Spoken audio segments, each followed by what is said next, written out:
Okay. Getting started on the Wednesday, March 18, 2026, Traffic and Parking Committee meeting. Starting with roll call. Councilor Bellata, Here. Councilor Ojeda, Here. and Chairperson Councilor Rivera. Here.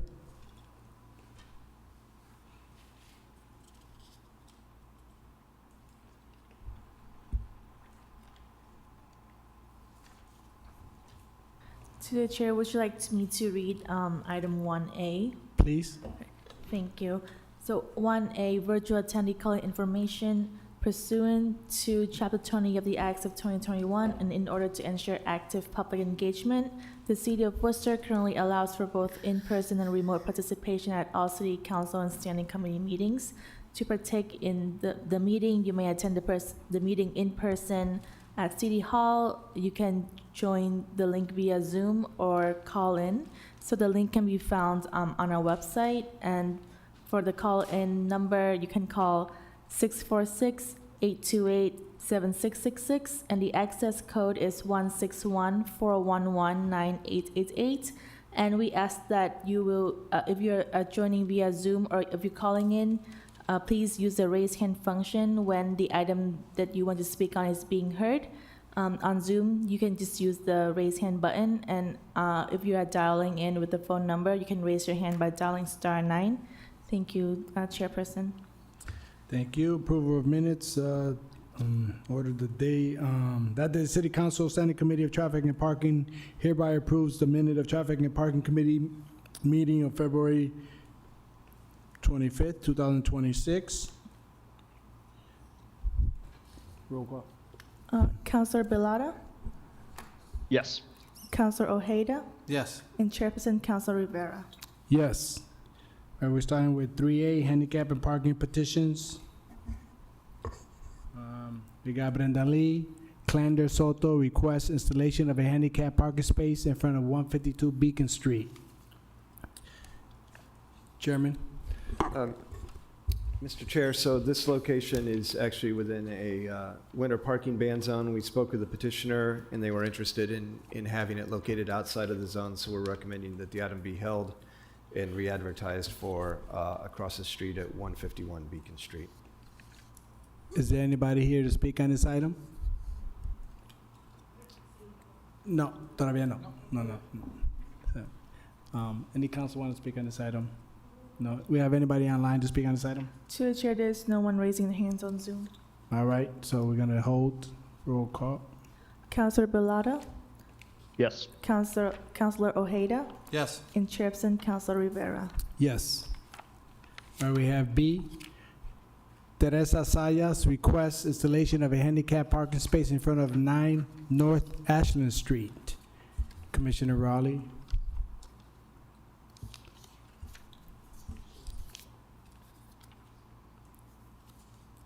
Sorry, Mr. Chair. So this location is within the declared winter parking ban, but we did confirm with the petitioner that they were aware of that, and they wouldn't be able to park there during a declared ban, and they would still like to retain the space or have it located in that location. We have the placard, and it is a suitable location, so we're recommending approval. Is anybody here to speak on that item? Is anybody online? To the chair, there's no one online. Any of this colleagues want to speak on this item? All right, then I'm gonna motion to approve the item. Roll call. Councilor Bellata, Yes. Councilor Ojeda, Yes. and Chairperson Councilor Rivera. Yes. All right, we got 3C, report of the Committee on Traffic and Parking upon the petition of Samantha Leroy, request removal of handicap parking signs in front of 65 Eastern Ave. And it was amended on February 25th, 2026. Commissioner Raleigh. Yeah, Mr. Chair, so this was just to identify the proper location. We're recommending an approval of removal of this space. Is anybody here to speak on this item? Anybody online? To the chair, there's no one raising their hands on Zoom. Does any of my colleagues want to speak on this item? Okay, I move to approve the item. Roll call. Councilor Bellata, Yes. Councilor Ojeda, Yes. and Chairperson Councilor Rivera. Yes. Okay, we're moving on to 3D, Sherry Way, request removal of the handicap parking space in front of 20 Costa Street. Commissioner Raleigh. Yeah, Mr. Chair, so the space in question is actually across the street in front of number 19, so we're going to need to hold and re-advertise that for number 19 Costa. Gotcha. Nobody here to speak on this item? Anybody online? No, any of my colleagues? All To the right, chair, my apologies, there's one person raising their hands on Zoom. okay, let's, Okay, to Speaker Aaron Pratt, you may begin your testimony. Please state your name and seat of residence. Yes, Aaron Pratt, and 19 Costa Street, Apartment 1. Can you hear me? I've never used Zoom before. yes, we can hear you. Oh, okay, good. Yeah, in front of 19 Costa Street, there's actually 2 spots. And then to the other side of the driveway, there's another 2 spots. And the way I understand it is the lady across the street was handicapped. She's no longer with us, and there's literally 4 spots that are just sitting there all the time, and nobody ever takes them because they're afraid of parking there. And I know all the people on my street, and there's nobody who's using them or who will use them. Commissioner Raleigh. So, Mr. Chair, that's correct. There are 4 HP spaces on that block. This petition is just requesting to remove the 1 space. So we have no objection to that. We think it's a good idea, but it will need to be re-advertised to Please see. identify the correct space. Okay, so, If the petitioner thought, or I'm sorry, if the caller thought that there are additional unused spaces, they could file a separate petition requesting to remove some or all of those. Okay, let me contact Sherry then. Okay, thank you. thank you. Gonna move to hold the item to re-advertise. Roll call. Councilor Pilata, Yes. Councilor Ojeda, Yes. and Chairperson Councilor Rivera. Yes. We have E, Rahela Husseini requests installation of handicap parking space in front of 118 Eastern Avenue. Commissioner Raleigh. Mr. Chair, I'm curious if the petitioner is present or online. We haven't been able to contact them, and we had some questions about the proposed location. It's within the winter parking ban. It's a permanent winter parking ban, so they wouldn't be able to use it at all overnight during the winter. We also need to confirm the placard and plate, so hopefully they're either present or online. If not, we would recommend hold on the item. Is anybody here in person to speak on this item? Do we have anybody online? To the chair, there's no one raising their hands on Zoom. Okay, none of my colleagues want to speak on the item. On a move to hold the item. Roll call. Councilor Pilata, Yes. Councilor Ojeda, Yes. and Chairperson Councilor Rivera. Yes. We have 3F. Matthew Sullivan requests removal of 2 handicap parking spaces on Leon Street at its intersection with Plantation Street. Commissioner Raleigh.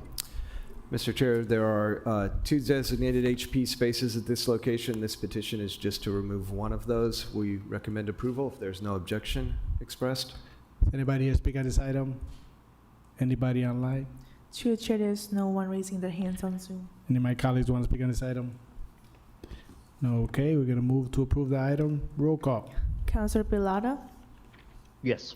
Councilor Ojeda, Yes. and Chairperson Councilor Rivera. Yes.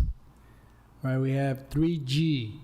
Eva Clark requests installation of a handicap parking space in the vicinity of 195 Lincoln Street. Commissioner Raleigh. Mr. Chair, so there's some information that we need to gather on this item too. I don't know if this petitioner might be either present or online. Anybody here on this item? To the chair, there's no one raising their hands on Zoom. So, Mr. Chair, we'll also recommend hold in that case. Does any of my colleagues want to speak on this item? Okay, we're going to move to hold the item. Roll call. Councilor Pilata, Yes. Councilor Ojeda, Yes. and Chairperson Councilor Rivera. Yes. We have 3H. Alexander Cordero requests removal of the handicap parking space at 34 Beacon Street. She wants to speak on this item. Hello. ¿Cómo está? Bien, gracias. Ok. ¿Qué no quiere decir? Yo vivo en el 34 de la Beacon Street y recibí la carta que le iban a quitar el parking. Sí, que, Si no venía el meeting. o no, si no venía. Es la petición que pusieron aquí es que para quitar el parking space del 34 de la Beacon Street del handicap. ¿Usted todavía la necesita? Sí. Okay, so I'm sure you spoke to her, she lives there, she still needs it. So that's why she's here.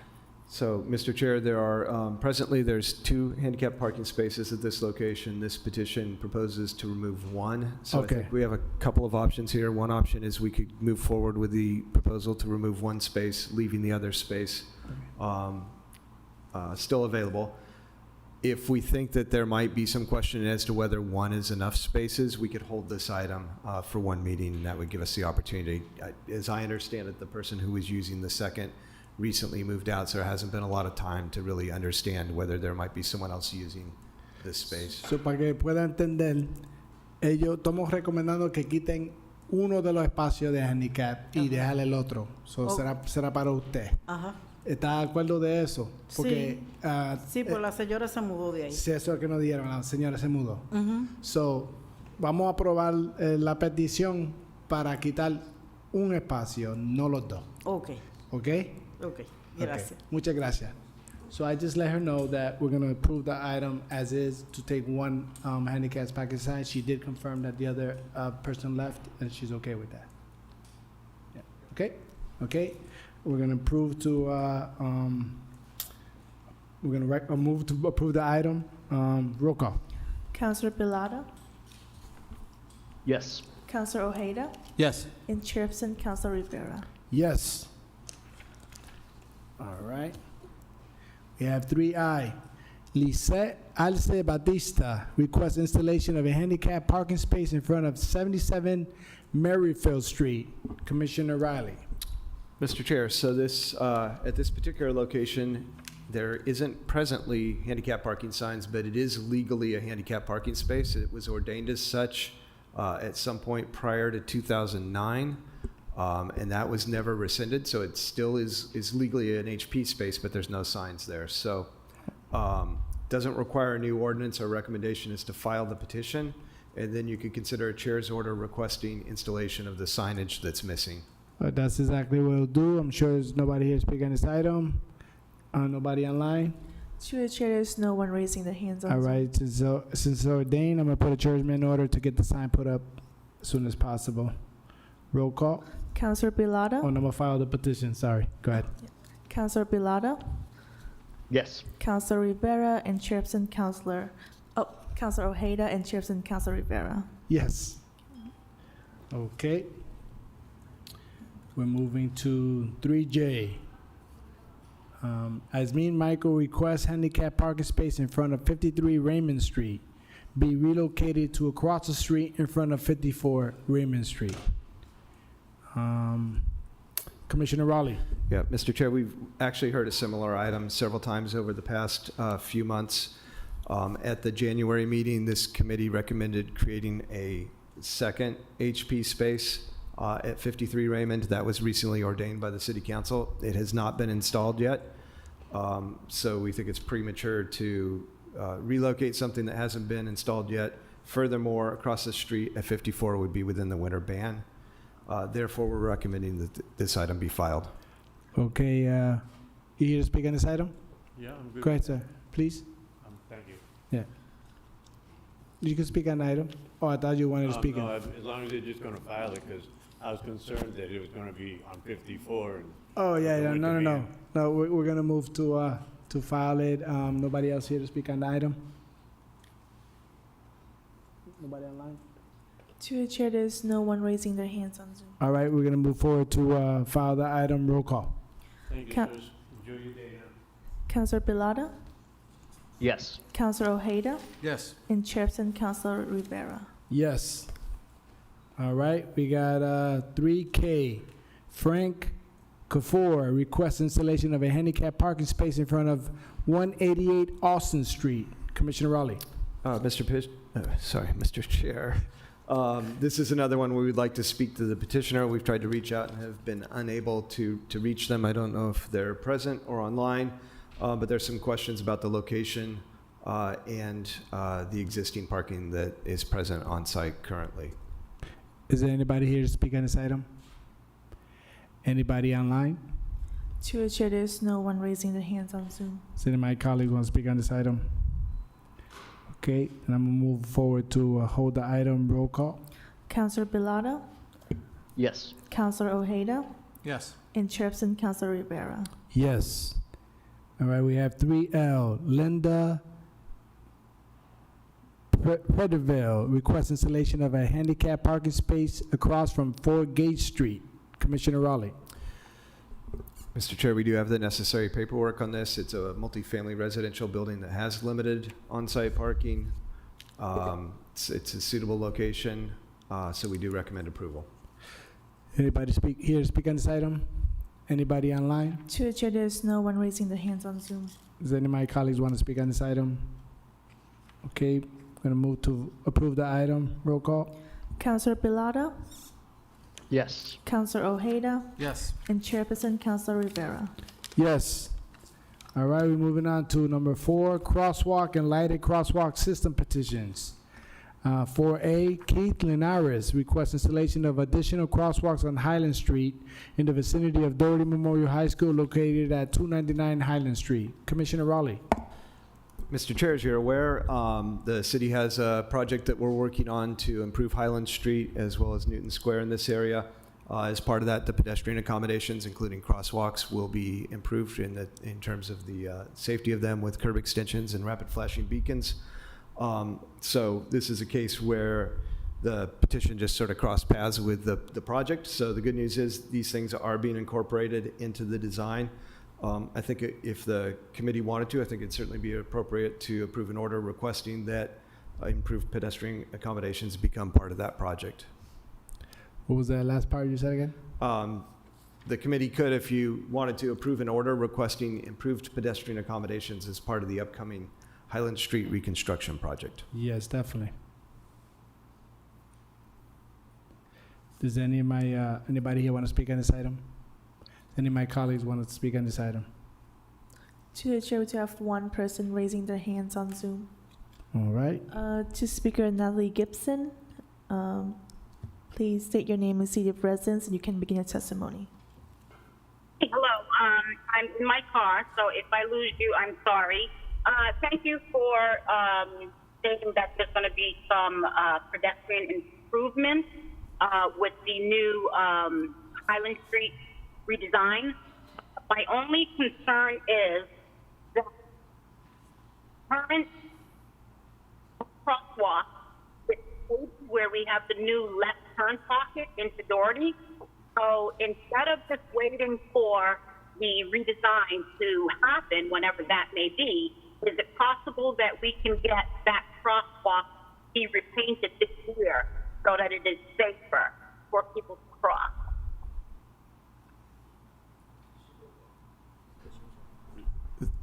Mr. Chair, I didn't quite pick up all of that. Natalie, we broke up a little bit, but I think I kind of got the gist at the end where you're asking is instead of waiting till the project gets done to put in this crosswalk, if they can put it in now where you take a left coming from the allows school us to do what? to, Sorry about that. all right, no problem. Can you hear us? Can you hear me? I can hear you now. You there? Oh, yes. So my Bluetooth and my car sometimes go in and out. So yes, instead of waiting for the redesign, can we get the crosswalk repainted in front of Doherty? Yeah, through the chair. So we'll repaint those lines this year since the project is a good year and a half away still. And I'm not sure if those crosswalks actually have the pedestrian crossing signs either. That's something we should take a look at as well. Yeah, definitely could take a look at that. But I think it does make sense to do some low-cost interim improvements as well. Sounds good. Appreciate it. And is there anything else, Natalie? No, I'll be talking on 6A when that comes up. Thank you. Okay, you got it. Any of my colleagues want to speak on this item? Nope. All right, I'm going to move forward to approve the order requesting improved pedestrian accommodation as part of the upcoming Highland Street reconstruction project, and also put an order for improved petition as part of the project. A pedestrian safety is part of the project. Roll call? Counselor Pilata, Yes. Counselor Ojeda, Yes. and Chairperson Counselor Rivera. Yes. All right, we're moving to 4B. Councilor Robert Bellotta requests installation of a crosswalk and rapid flashing beacons on Shrewsbury Street at its intersection with Casco Street. Commissioner Raleigh. Mr. Chair, I'm happy to defer to Councilor Bellotta if he had anything he wanted to say before I give my report. Councilor Bellotta? Sure, thank you. Yeah, I think this would be a great addition to improve pedestrian safety along the Shrewsbury Street corridor. And, thank you to GTM for working on this. And I think it'll be a great addition to making Shrewsbury Street more walkable and safe for people that are visiting restaurants and stores, for residents and residents of District 2. So thank you. Mr. Chair, I'll just add that about a year and a half ago, DTM did an analysis following some serious pedestrian crashes on Shrewsbury Street, where we looked at the existing crossing opportunities and the distance between those, as well as where there were opportunities to add additional crosswalks, and recommended 3 locations, of which Casco Street is one of them. So we already know that this is a good location where safe pedestrian crossings are needed. So we do recommend approval of a new crosswalk, including ADA compliant ramps, MUTCD compliant pavement markings. In this case, there's a pedestrian refuge island already in Shrewsbury Street, a median, so we'll construct a refuge space for the pedestrians crossing through there, and then an RRFB, all of that, of course, pending funding for the work. Sounds good. Anybody else here speak on this item? Councilor Ojeda? Speak on this item? No. Okay, move forward to approve the item. Roll call? Counselor Pilata, Yes. Counselor Ojeda, Yes. and Chairperson Counselor Rivera. Yes. All right, moving over to 5 already. No parking petitions. Christine Rodriguez requests removal of no parking anytime signage on Glenny Street. Commissioner Raleigh. Mr. Chair, so Glenny Street is a street that connects off of Grove Street to the east. I hate to use the term cut-through traffic, but I'll go ahead and use it. There is quite a bit of cut-through traffic in addition to the local access it provides to the businesses there. There's also quite a bit of truck traffic that uses that street to access those businesses.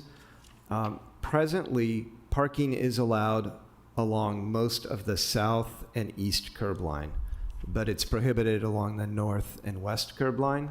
So the petitioner is asking that some of that area that currently has prohibited parking be converted to allow for parking.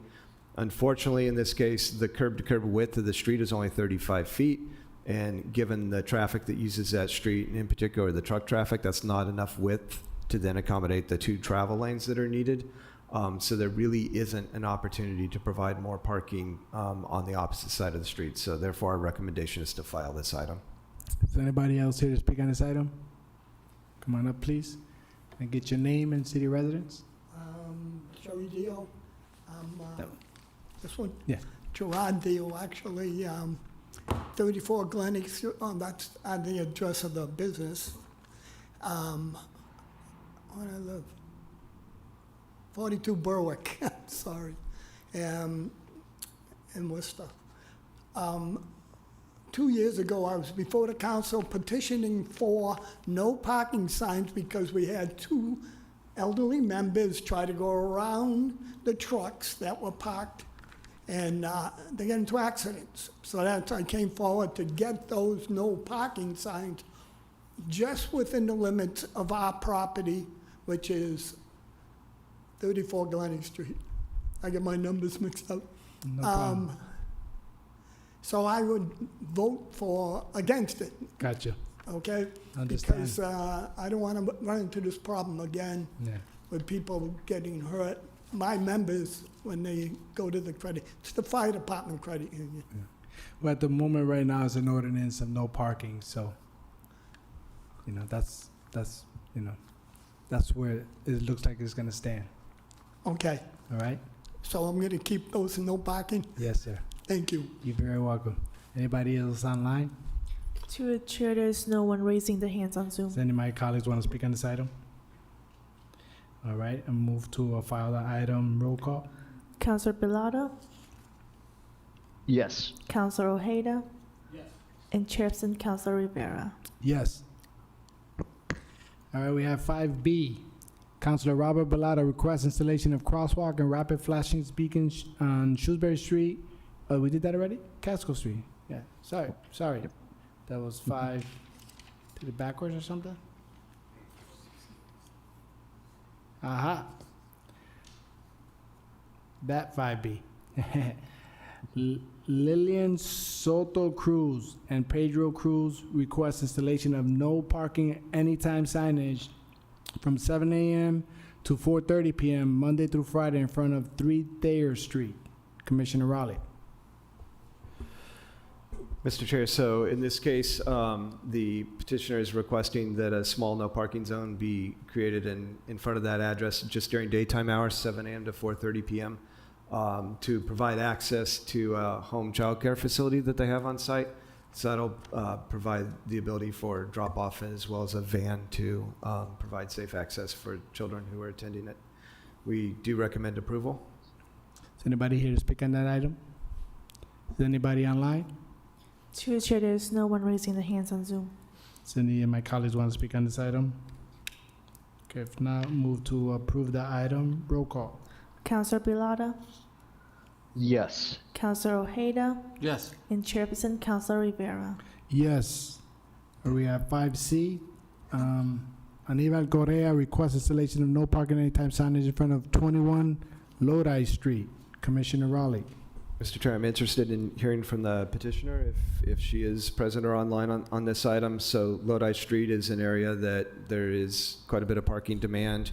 But again, because of the narrow width of that street, parking's only allowed on one side of the street. So we are a little bit concerned with removing parking that might be important to others in the neighborhood.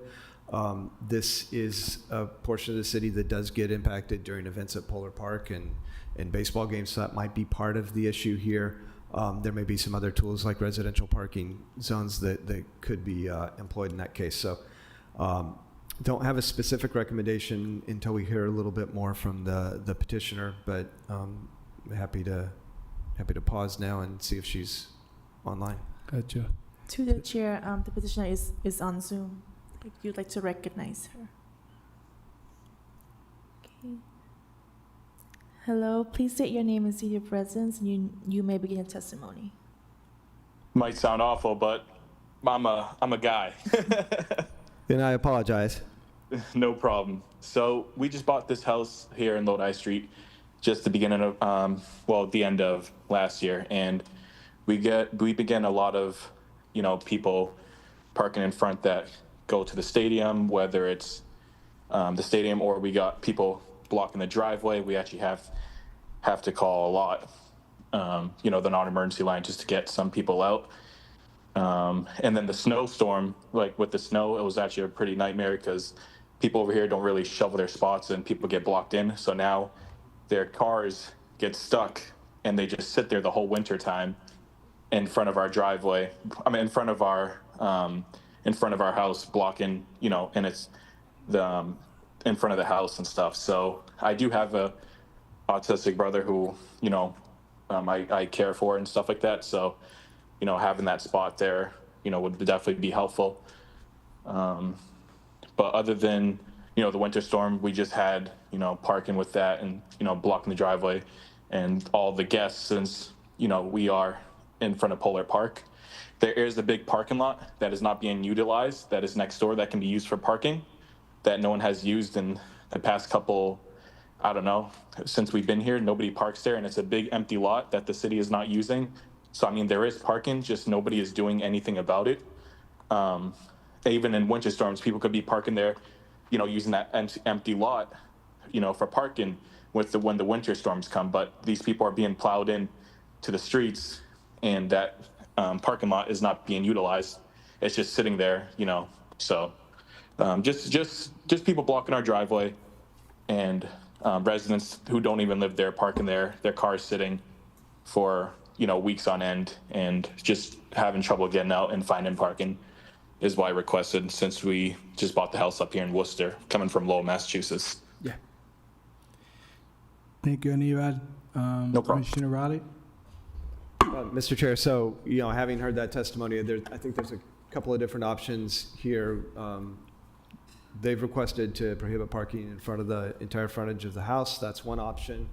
Another would be we could sign the 5-foot statutory clearance from the driveway if the problem is people encroaching too close to the driveway. We have another item on the agenda where we're going to recommend that, so that would keep people 5 feet away from either side of the curb cut to the driveway. That's a little bit less intrusive option in that it'll maintain access to their house, but still provide on-street parking for those who may need it. And then we have been talking with Councilor Ojeda about sort of the larger issues with people parking when they attend events at Polar Park. We've talked to some other streets about residential parking zones. In fact, some of those are in progress right now. So that, separate from this, that could be an option for this street to help reserve that parking for people who live there. So I'm happy to talk offline to the petitioner about some of those options. But if we wanted to go forward with something today, I think we have a couple options. We could either hold the item to allow those conversations to happen, or we could go forward with maybe a reduced option that's looking at only the 5 feet from the driveway. All right, I'll let Councilor Ojeda speak on it. Thank you, Mr. Chairman. Anibal, right? Yes. Yeah, so this is something that I've been working on as a district counselor, your counselor. Some of your residents have had that issue with the parking, especially when it comes to the ball games and stuff like that. And I know that's a tight road.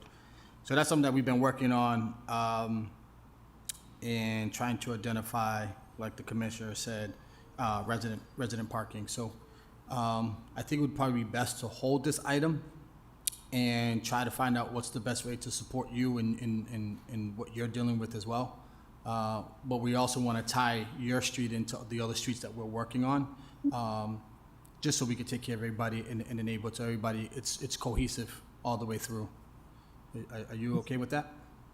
Well, the thing is, people are going to park there regardless. So since we've been here, even heading out of our driveway, it's been a pain because people double park on the street all the time. When the games are happening, basically people are parking on the cross, they're double parking, and it's impossible for us to get out of our driveway now.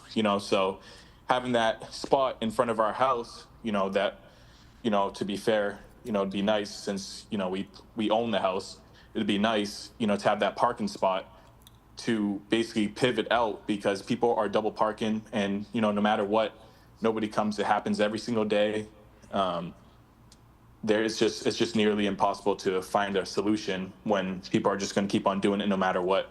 I observed it now for, the past 6 months, and having it like that is kind of hard, and kind of annoying living in this location, honestly. And, it's kind of made me thought of moving locations just because of the parking situation and people parking here and that empty lot that's doing nothing. So, I mean, utilizing that empty lot would be a better solution for, guests and Polar Park. There's plenty of, parking spots. It just happens that nobody's using this big empty lot, for nothing. So, like I said, just people parking across, double parking, and it's just impossible, and it's hard to get out of the driveway.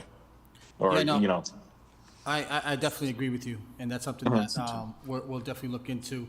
We'll really try to focus on more enforcement, especially during the games. We could definitely work on that.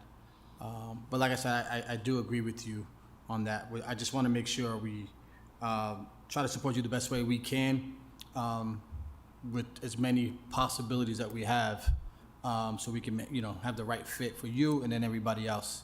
But one of the things I know we can definitely work on is making sure that the enforcement is there to make sure people aren't parking. And then from there, I think we can work on Commission. the, no parking close to the driveway. We can work on that as well, Okay. okay? Yep. All right, with that being said, I'm gonna start with doing a chairman order for enforcement for that area on Lodi Street during the Red Sox games, Woo Sox games.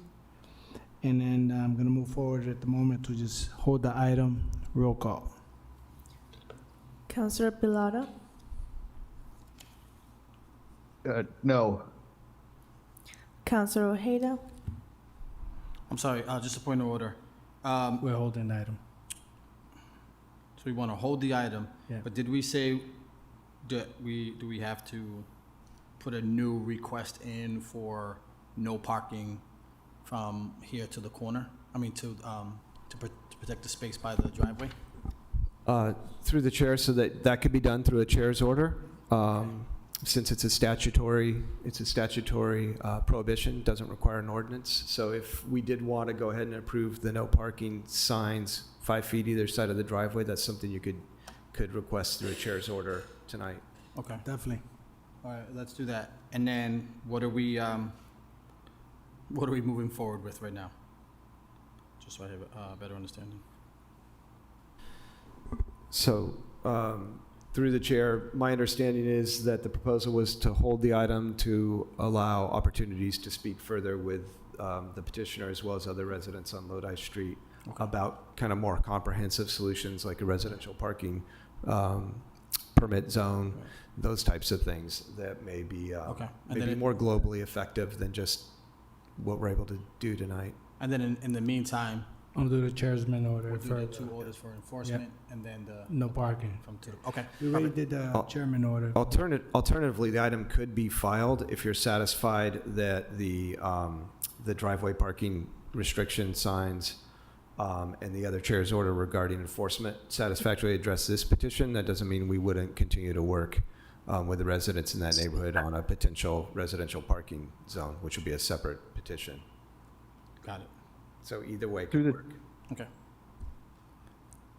Through the chair, would it be possible, and forgive me if I missed this, to do a chairman's order for resident parking only on Lodi Street, if anyone's minimal, or did I miss that?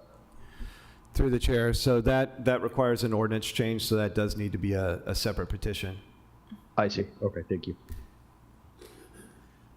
All right, so just to keep it smooth and we'll move forward on the filing and holding, I'm just gonna move the chairman for the 5 feet stationary clearage, and then I'm gonna hold it and you guys can discuss what you're gonna do moving forward. Sounds good? All right. Did you get that? Roll call. Counselor Pilata, Yes. Counselor Ojeda, Yes. and Chairperson Counselor Rivera. Yes. All right, move to 5D, same exact thing. Sherry Monfils, request installation of no parking within 5 feet of driveway signage at 8 Blossom Street. Commissioner To the Raleigh. oh, my apologies to the chair. We do have the petitioner on Zoom as well. Mr. Chair, so this is the same matter that we just approved essentially. In this case, the request is for signage of no parking of the statutory prohibition within 5 feet of a driveway. As you know, we typically don't sign these because you can imagine the proliferation of signage Yes. around the community if every driveway was signed. But we did look into this particular location. Blossom Street is very narrow. It's only about 25 feet wide. There's actually a on-street parking space directly across from the petitioner's driveway, which makes it very difficult to get in and out. And we are able to confirm a history of people parking either partially in front of the driveway or too close to the driveway. There have been several parking enforcement visits just since January 1st, and they've issued a number of tickets, but the problem seems to be continuing. So given all that, we do recommend that the committee request the signage in this case. So approval of an order requesting that the no parking within 5 feet of a curb cut be approved. You can speak to the petitioner in line. Yep, to the speaker, Sherry Monfils, you can unmute. Please state your name, city of residence. You can go ahead and provide your testimony. Hi, my name is Sherry Monfils. I'm from 8 Blossom Street, and I want to thank you for that because it's been just one big headache for so long, and we would really appreciate it, and I hope that it works. I hope that it helps because it makes it very difficult getting in and out, like you said, with people directly across. And then just this morning, somebody was right next to us, and we had to do the 311 complaint. And then a little later, somebody was blocking half my driveway, which I asked her to please move forward a little bit. And I was yelled at and swore at, and so it would be such a big help. Thank you. Thank you. Anybody else is speaking on the matter? No. Any of my colleagues? Okay, we move to approve the item. Roll call. Councilor Pilata, Yes. Councilor Ojeda, Yes. and Chairperson Councilor Rivera. Yes. All right, move to, that was TE. 5E, Councilor Tony Economo on behalf of the residents of Burncoat Street requests increased enforcement of the no parking anytime restrictions on Burton Street between Clark Street and Fairhaven Road. Commissioner Raleigh. Yeah, Mr. Chair, so Burncoat Street, of course, was reconstructed in the past year. As part of that reconstruction, there's bicycle lanes along the entire length of the street, which renders it a no parking zone. Even prior to the project, the lanes were too narrow to allow parking. It's only about 15.5 feet from the curb to the double yellow line, which meant that if someone did park, the vehicle would have to cross the double yellow line to avoid them, go into the opposing lane of traffic. So it is a no parking zone by statute. Certainly no concerns on our end with if the committee wished to approve an order requesting increased emphasis of parking in the area. We do know, both with speaking with Councilor Economou and his predecessor, there's been kind of this one little stretch between Clark and Fairhaven where it seems to be a more persistent problem than elsewhere in the corridor. Thank you. Is anybody here to speak on this item? To the chair, there's one person raising hands on Zoom. Please let them in. Speaker Cynthia Alagreza. You can unmute now. Great, thank you. Can you all hear me? Yes. Great, thank you very much. I appreciate you taking my call. My name is Cynthia Alagreza, and I am a 39-year resident of Chatham Village Road, which is a street right in smack in the middle of this particular area that you are discussing, Clark Street and Fairhaven Road along Burncoat Street. I am delighted to see that there is a request to increase enforcement of the no parking anytime restriction because it has gotten to be, in the last year and a half, quite an interesting conversion of what was a two-lane road into accommodating a parking lot on both sides of that two-lane road.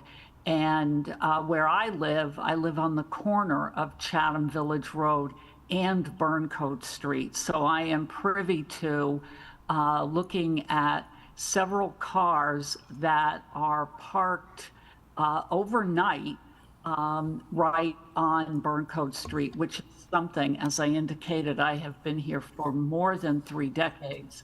I had never seen before. This particular stretch of the road is very, very well traveled, and it is also an area where I had, other than maybe somebody stopping to drop someone off, pick someone up, deliver something, I had never seen such aggressive maneuvers for parking. And I think that it is a sign of the times where you have many homes that are now being sold, and instead of having them be perhaps a single-family home, it is now turning into rental properties. So you've got the problem of older homes, smaller driveways, not enough room to accommodate the cars, and you've got people that have decided, well, we'll just park on the street. It's very difficult for people to pull out of my street and to look and see if there is traffic coming down from Fairhaven to Clark Street, and there have been a few near misses. So again, I just wanted to go on record saying that I hope that you will approve this. I hope that the increased enforcement will make a difference, because there are signs up, but I don't think people take them very seriously. But I do thank the committee for reviewing this, and I also want to thank Councilor Tony Economo for putting this forward. Thank you very much, and I appreciate the time. Thank you, Cynthia. Nobody else want to speak on this item? I'm going to move to approve it. Roll call. Counselor Bilada, Yes. Counselor Ojeda, Yes. and Chairperson Counselor Rivera. Yes. All right, we have 5F. Councilor Robert Balada requests installation of no parking anytime signage on the DeMarco Terrace side of 179 Shrewsbury Street. Commissioner Raleigh. Yeah, Mr. Chair, so this is a circumstance where DeMarco Terrace is a street that's partially a public street, and then eventually it turns into a private street, so this applies to the public portion that's up near Shrewsbury Street. It's a very, very narrow street. There's only about 17 feet of width between the two curbs, and that means if you have anything larger than a compact vehicle parked there, we're not really maintaining the 12-foot statutory clearance that's required. In addition, you'll notice in the photo in your packet that there are egress doors from the buildings on the west side of the street that open right onto the street. There's no sidewalk.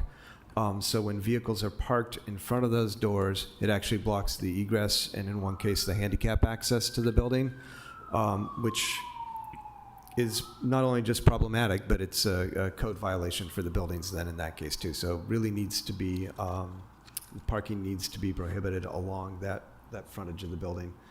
So we do recommend approval of a no parking zone on DeMarco Terrace adjacent to 179 Shrewsbury Street, given those circumstances. Thank you. Is anybody here to speak on this item? Anybody online? To your chair, there is no one raising their hands on Zoom. Councilor Balada, you want to speak on your item? Sure. Yeah, this has been an ongoing issue for the owner of Pepe's at 179 Shrewsbury Street. As Commissioner said, it's a very, very narrow road. One of those roads that was clearly built before our city has grown. So it's definitely we need to prevent parking in front of those building egresses, and it's a big safety issue. And this past winter, there was a car parked close to the building and close to a gutter. With the snow that we had and the melting of the ice, their gutter backed up and created some real, I guess, it impacted their venting issues in the building as well. So it's a real issue for the property owner. So appreciative that we can get this done and hopefully get the signs installed this summer before next winter. So thank you. Thank you. With that, I'm going to move forward to approve the item of no parking zone on DeMarco Terrace adjacent to 179 Shrewsbury Street. Roll call. Counselor Bilada, Yes. Counselor Ojeda, Yes. and Chairperson Counselor Rivera. Yes. We have 6A. Councilor Louis Ojeda requests Beaver Street from Birch Street to Park Ave be made a two-way street. Further requests a traffic light control signal at the intersection of Beaver Street and Park Ave be reconfigured to reflect said two-way traffic. Commissioner Raleigh. Mr. Chair, I'm happy to to yield to Councilor Ojeda if there's anything you'd like to start with. Councilor Ojeda. Thank you, Mr. Chairman and Commissioner. I know this is something that we've been working on, and I appreciate the effort in this, looking into this. It is a unique situation. Cars exiting out the car wash place there, the Scrub Dub, and, creating more of a, I guess, a traffic nightmare there. I guess my question through the chair to the commissioner is, I'm hoping we move forward with this. If we have a timeline and if we can have a conversation with the business owner to be able to get them moving in the right direction. So when the signs are there, it's already, the customers are already used to it. I know we've had conversations with the owners, but I believe it's been over a year now. So I just want to know where we at with that. Yeah, thank you. Through the chair. So we have talked about both long-term and short-term changes here that could help address some of the traffic safety issues that we're seeing as a result of this expanded car wash that was constructed. What's before us tonight with a few adjustments is essentially a fast track kind of initial phase that we think will help, where a very short section of Beaver Street will be made two-way so that people could exit the car wash and exit to Park Avenue at that location rather than the mid-block driveway that they're using now, and that would separate the two directions of travel, the inbound and the outbound. In order to expedite this so it can be done quickly, and this is something that should be doable within a matter of a couple of months. Let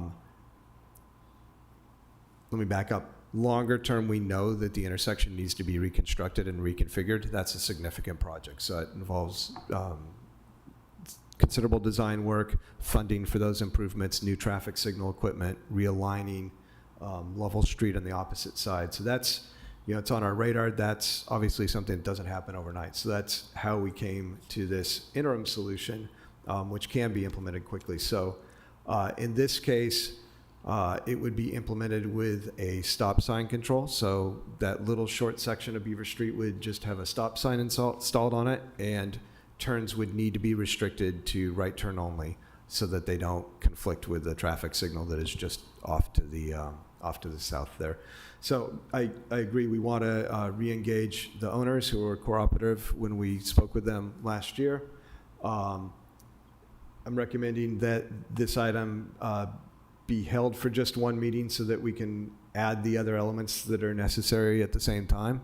And then if it's approved by the committee and council after that next meeting, we should be able to move pretty quickly on it. Okay, thanks. One last question through the chair to the commissioner. As far as that exit sign that I mentioned earlier, going into Park Ave, obviously that's the most dangerous. I shouldn't say exit sign. There's an exit. I think that's the most dangerous because they go right out and they choose to make a left. They're going over the side of the lines and they're not supposed to.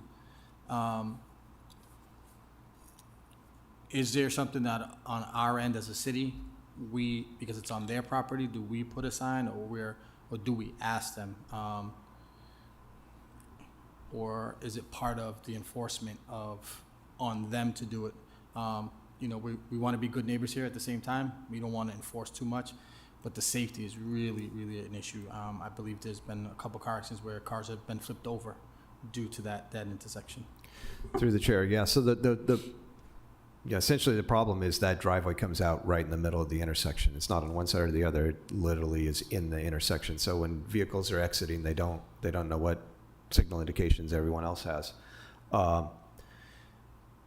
Specific to your question, I think we start by asking them to put the signage in voluntarily. There are other steps we could take eventually if that proved to be problematic or not, work in the way that we think it needs to, that we could take out. There's steps we could take out in the right of way, but I wouldn't necessarily recommend that we start with that. Anybody else have anything you want to say on this item? Tuesday, there's one person raising their hands on Zoom. To Speaker Natalie Gibson, please unmute and you may begin testimony. Hello? Yes, I was just trying to get to you. Can you hear me okay? Yes. Okay.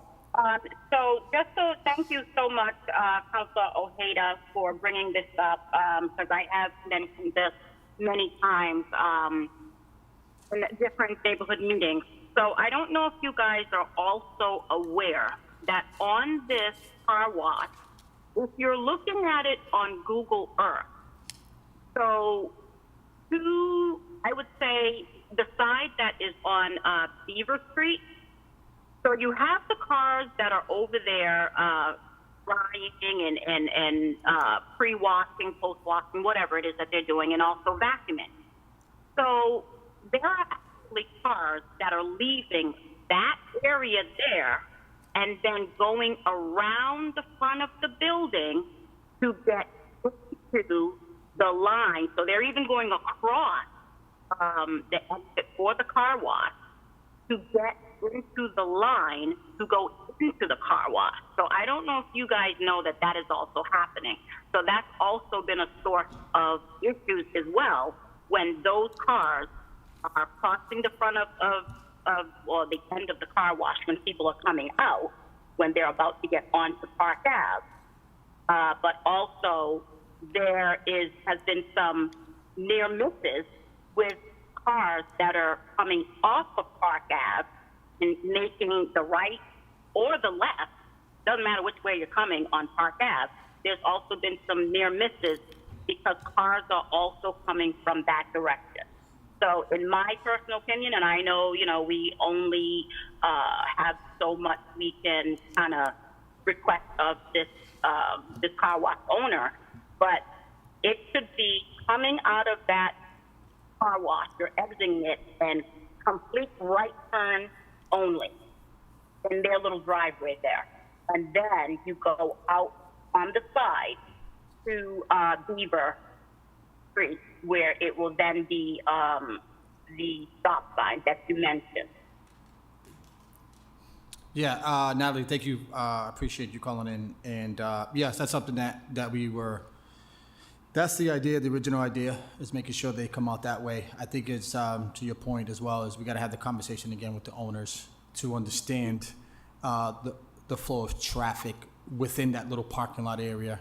Cars are coming in. I clean off. I go in and use the vacuum, clean the inside of my car. Then I'm going to go back around, and yeah, that can cause an issue. So that's something that we have to definitely talk with the owners to make sure they handle some of that traffic flow better, especially if we're going to be focusing on exiting out to the right side of the parking lot. So thank you. You're welcome. Thank you. Thank you. Anybody else want to speak on the item? Councilor Balada? No, thank you. All right, so we're gonna hold the item for re-advertisement. Roll call. Councilor Bilada, Yes. Councilor Ojeda, Yes. and Chairperson Councilor Rivera. Yes. All right, moving on to 7, speed and traffic enforcement petitions. 7A, Councilor Tony Economo on behalf of Dennis Cohen requests increased speed enforcement on Linwood Lane headed towards Salisbury Street during the hours of 3 p.m. to 6 p.m. Commissioner Rowley. Mr. Chair, I'll defer to the police department on this item. To the chair, we'll add that to our list of All right. enforcement. Thank you. So I won't put a chairman's order in. Appreciate it. Okay. 8A. So, Mr. Chair, I think we'll need to file yeah. that item then? That's right. Okay. We got to file the item. 7A, roll call. To the chair, so just to clarify, that's filing with a chairman's order for enforcement. Is that correct? That's correct. Thank you. Councilor Bilada, Yes. Councilor Ojeda, Yes. and Chairperson Councilor Rivera. Yes. 8A, Deborah Fens requests installation of a stop sign at the intersection of Neponset Street and West Boylston Drive. Commissioner Rowley. Mr. Chair, so this is an unusual intersection in that it's a T intersection. Neponset Street is the one that sort of dead ends at the intersection, and West Boylston Drive is the through street. Typically, in that situation, you would expect Neponset Street to have the stop sign facing it and West Boylston Street to have the free flow movement. In this case, it's actually exactly the opposite of that, and it's because of the traffic volumes that are experienced out there. So Neponset Street carries significantly more traffic than either of the approaches from West Boylston Drive, and as a result, it has been configured so that West Boylston Drive, both directions of that, have stop signs, whereas Neponset Street has a free flow movement. So you're coming out of essentially the warehouse facility there, and there's a medical facility. You come out of that parking lot or in that area, go northbound. When you hit the intersection, you still have the right of way, and you can make that left turn without stopping. It's a little bit unusual, but it is consistent with the Manual for Uniform Traffic Control approaches that say when there's that much discrepancy between movements, you go ahead and stop the minor movements typically rather than the higher one. We did take a look at the traffic data there. Again, it's about 4 times the amount of traffic traveling on Neponset Street as on West Boylston Drive.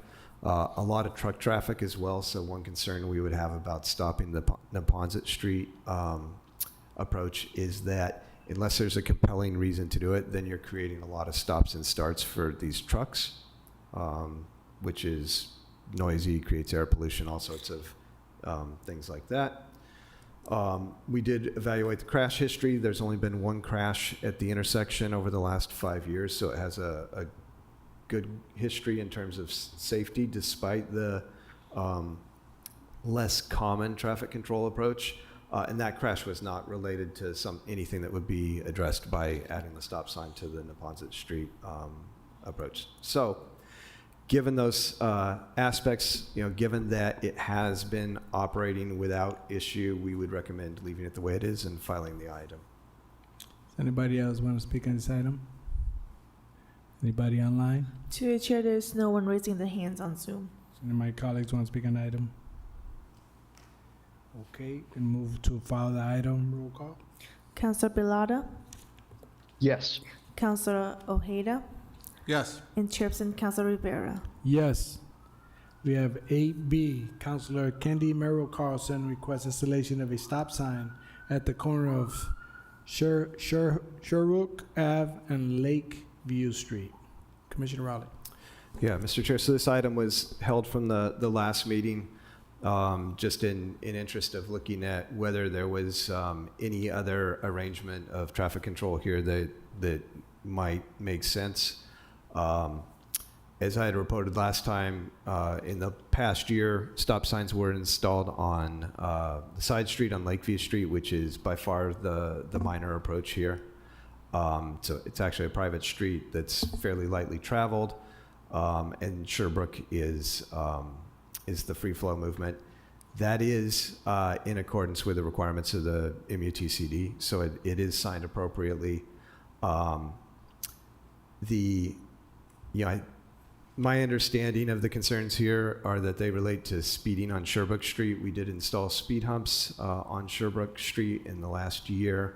The initial data we have from that shows that they are managing speeds pretty well.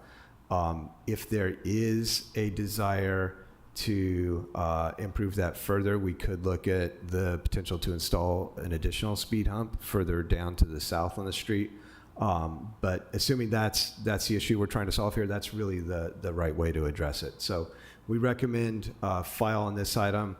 I'm anxious to hear from Councilor Balata in terms of his thoughts on how we might want to proceed otherwise on the item. So, Councilor Balata, you have anything you want to say on this item? No, I think, yeah, we'll just go ahead with what DTM is saying, and happy to continue to work with the residents there to see what else we might be able to do. So thank you.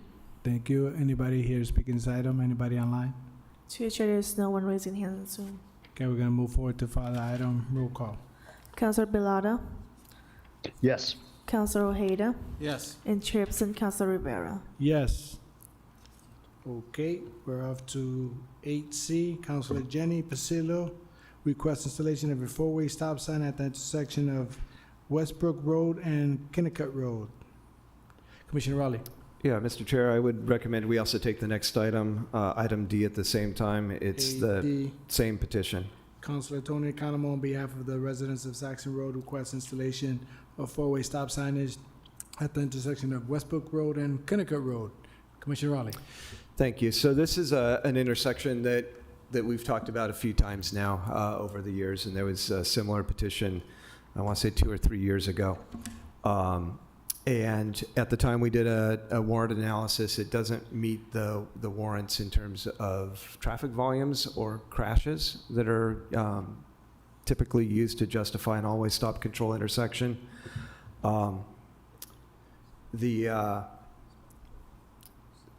One of the suggestions at that point in time was to look at reversing the direction of the stop signs. So right now, they face Westbrook Road, and the suggestion was, well, the problem is really on Kennicott. So let's look at maybe putting the stop signs to face Kennicott instead of Westbrook Road. We did take a look at that. We have some concerns with the sight distance on Kennicott. If you come to a stop and Westbrook Road doesn't stop, you don't have very good sight distance in the easterly direction. So in revisiting this again, we actually are ready now to go ahead and recommend that it become an always stop intersection. And that can be warranted on the 2 different bases. The first is the sight distance issue that I mentioned, which is constrained and not easily fixable or correctable in the eastern direction. And the second is that these 2 streets, even though they are classified as local streets, they do serve as collector streets in a way for the neighborhood. They connect to several other streets within the neighborhood, so they're not just serving houses on a single street, they're gathering traffic from a large portion of the neighborhood. And when you have 2 residential streets that function as residential collectors like that, the MUTCD does allow for consideration of always stop. So those are the 2 bases that we are recommending that the intersection be converted to always stop at this time. Oh, we have somebody, a couple people speaking. Awesome. Name and city I'm Mary residence? Saxtetter, live on Westbrook Circle, leads on to Westbrook Road. I would like to point out the one thing that you just said, Commissioner Raleigh, about the visual. That only reference to your point that if you switch the stop, instead of being a 2-way on Westbrook Road, if it was a 2-way on Kennicott. So I think we can eliminate that consideration. But I would also like to say, what is the purpose of the 4-way stop? And if it's to slow down traffic, because Kennicott is a long road, it's, I don't know if it's a half a mile, quarter mile where you can drive without stopping. It goes from Jamesbury Way down to Amherst. And so if you want to slow down traffic, I would recommend putting the speed bumps as opposed to a stop sign. And as far as feeder traffic, it is a very quiet neighborhood, so there's really not much feeder. I mean, even onto Westbrook, there's only 3 roads that go onto Westbrook. And I think there's only 3 roads that go on to Kennicott between Jamesbury Way and Amherst Street. So I think it's overkill to put a 4-way stop there. It's unnecessary, and I wondered if you did a traffic count there, because there's just not very much traffic there to warrant a 4-way stop. Thank you for your time. Yes, please. Name and city residence? Jean Gallagher. I live at 38 Westbrook Road. I live on the intersection of Kennicott and Westbrook Road. The stop sign that you stop at when you're on your way to Salisbury Street is in my yard. So we've lived there for 31 and a half years. I've seen the aftermath of 2 crashes since I've been there. In one case, a car ended up in my yard. So I feel that it's been a problematic intersection for a very long time. I was here maybe 10 years ago requesting that something be done, and what they did was paint lines in the street so that it's more obvious that there is a stop sign there. People coming from Salisbury tend not to see it. But that, of course, doesn't address the speeding on Kinnicott, which has always been a huge, huge issue. So I strongly support the idea of a four-way stop.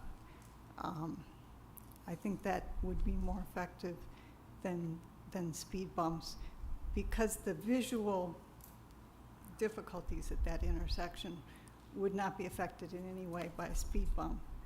And even if there's a visual problem, at least if the people in the other direction are stopping, it'll be a slow speed crash the next time around. It's an awkward corner. And I do think there is a lot of through traffic. There was a situation where Salisbury Street was shut down for some water main problems, and we had the entire neighborhood coming through there. So, you know, one little thing that goes wrong, we get a lot of traffic to Flag Street School from people coming from all over. So there's more going on there than might meet the eye. Thank you. And I think my Yes, husband sir. wants to talk too. Name, city, residence.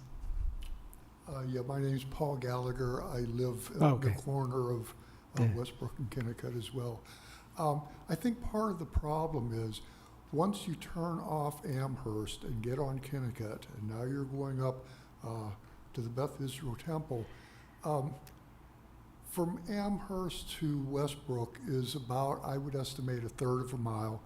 And what happens is, not all the time, but, you know, it happens, the cars have enough distance to build up a head of speed. So you do get some cars coming at a pretty good clip coming up.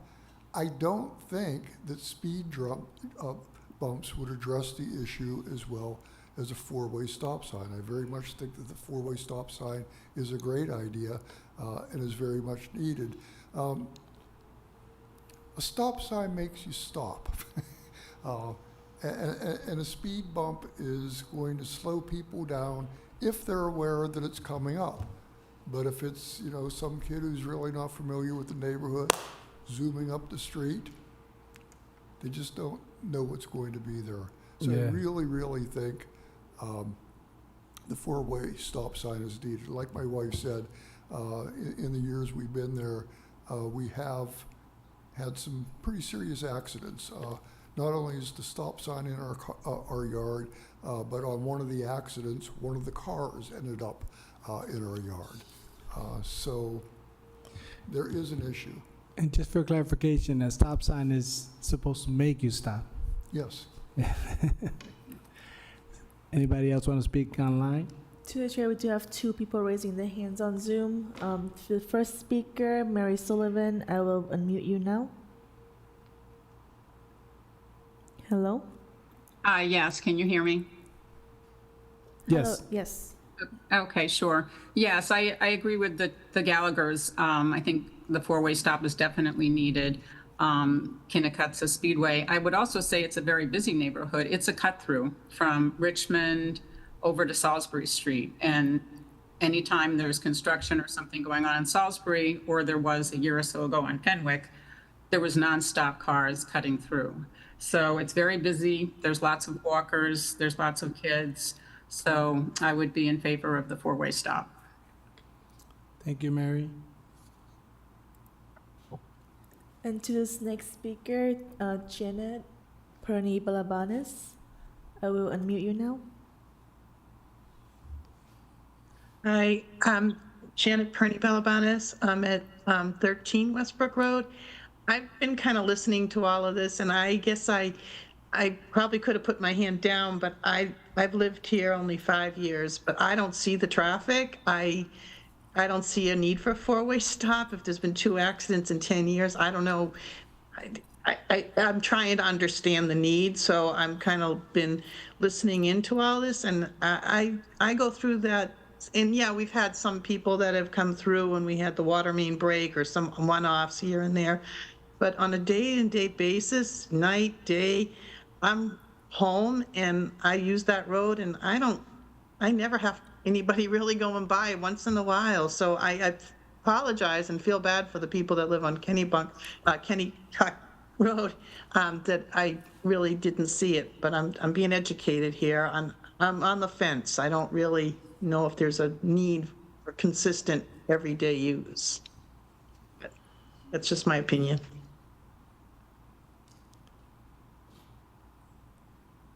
Anybody else want to speak on the item? Any of my colleagues? Yes, thank you, Mr. Chairman. I guess to the residents, maybe you guys can help me. I have some questions. When it comes to the visibility, I noticed, I was just looking here, there's a lot of trees. Do they hang low? And is the visibility good when you're driving in the distance? Anybody can stand up and answer or whatever. It's fine. I think when, Sure. So hi, I was going to say, the visibility is good. There's one tree that's on the intersection across the street from their house that's right on the corner, but it's a big, tall tree, so there aren't low-lying branches. Okay. There was one branch that broke off on Westbrook Road last year, 2 years ago, but there's not really, yeah, across the street from you guys. There weren't, there's not, the biggest visibility problem is the people that grow the tall grass on the corner across from you. They're on the corner, so they have a ornamental grass that grows Okay. to be like 6 feet tall. Mhm. That would be the problem Okay. with visibility. Right. Also, obviously, Midland Street School is close by? Is that No, correct? Flag Street is 3 blocks away, Flag Flag Street. Street Okay, School. I was just The going- back entrance to Flag Street, Okay. not where the cars pick up and drop off. Right. But there's a back street entrance. Is there a lot of kids that walk in the neighborhood? Not many. There's one kid on my street. A lot of kids going back here. I worked there years ago at Flag Street, so I remember we used to do a neighborhood Yeah, walk. well, they put in a sidewalk going from Flag Street over Okay. to, I think it's called, is it St. Paul's or St. Peter's Street? I always get them mixed up. That goes into Okay. the back side of Flag Street. And there are very few walkers in the neighborhood. Okay. And maybe there are 5 cars at the most that pick up Mhm. on that street. So we're not talking a big volume. If you go onto Flag Street itself, Okay. 40, Yeah, 50 cars. I was just concerned because you guys mentioned speeding, so I just wanted to make sure that, we're looking into that. Well, the Question- speeding too, you need to talk about, that's only on Kennecut. You don't Right. have the opportunity to speed on Westbrook Road. Okay. So that's why I think speed bumps, like they're saying speed bumps won't do any good. But I don't know if you've ever hit a speed bump in Worcester with the new ones they're putting up. You only got to do it once. Right. And then you've got to slow down. And so I think that would have more impact, because you can have multiple ones, not just one, but you can have one midway between Amherst Street and Westbrook, and then another one between the Temple and Westbrook. Okay. So it could slow both directions. All right, thank you. Sure. Yeah, I guess I want to disagree with some of the things you said. Yeah, I'm sorry. This is a very flat area in Worcester, and it's a nice neighborhood. Consequently, we get a lot of people driving over to this neighborhood specifically to walk. So there are a lot of walkers in the area. Because Flag Street School is there, you get kids walking home from school. Same thing, buses dropping off for Forest Grove and Doherty students. So yeah, there are kids walking in the neighborhood. As far as the visibility issue goes with the one stop sign, I'm sorry, it's just not a question of high grass by one neighbor's house. Here's a stop sign, and what you have is a tree that the branches come and occlude the sign, so people can't see it. But that's not the real problem. I mean, you could say, well, let's just clip the branches off. That would help, but that's not the real issue. The issue is that people, because it's a long strip coming up Kennecut, not all the time, but on occasion, people come at a good clip. And we have seen accidents, and I'm sorry, a couple of accidents in 10 years where a damaged car ends up in my front yard. I think that's significant. Thank you. No, I just mentioned the visibility just because if they are driving fast and the trees do come over, I know there are some roads where the trees are hanging down. You really don't see as far, and if you're speeding, you're gonna come up quick to someone. So that's why I just wanted to know that. Right. Exactly. Those trees are 40 feet tall. Yeah. The branches are so true visibility. Okay, excuse me, sir. Wait. Yeah.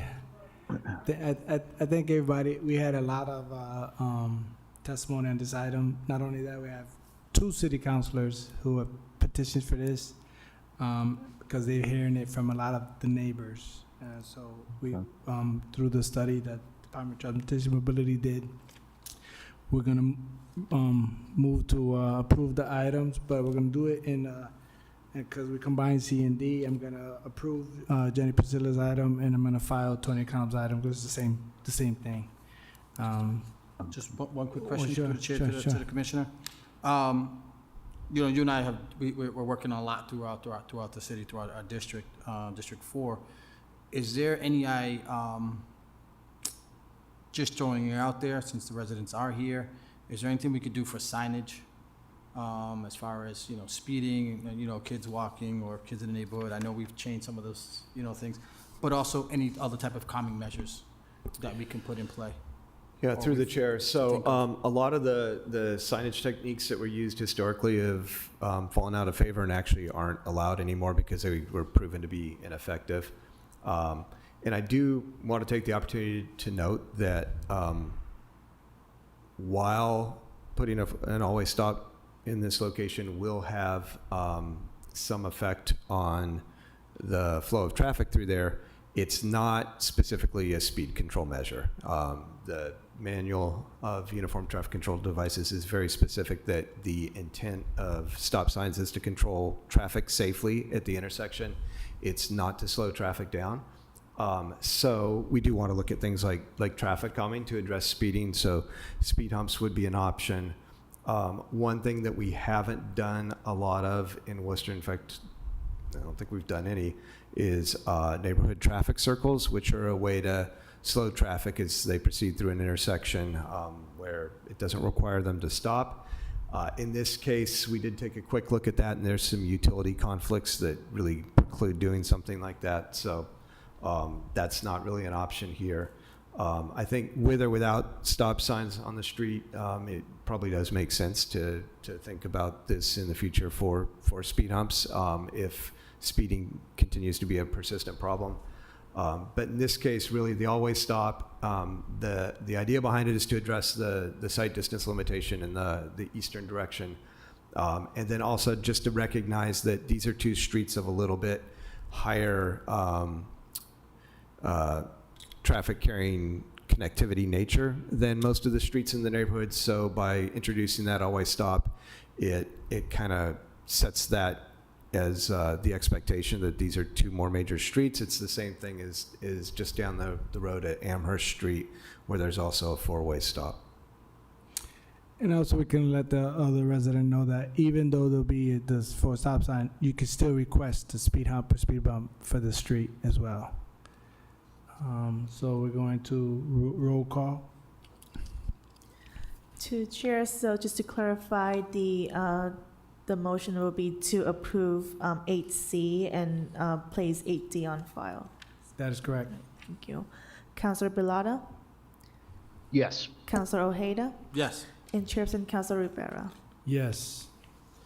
Okay, moving on to 8E. Councilor Tony Economo, on behalf of the residents of Saxon Road, requests installation of stop signage at the intersection of Greenbrier Lane and Saxon Road. Commissioner Raleigh. Mr. Chair, so this, we're in the same neighborhood. We're going to be in the same neighborhood for the next few items. This is further down Westbrook Road at the far intersection with, actually, am I on the right one? Or did I skip 80. one?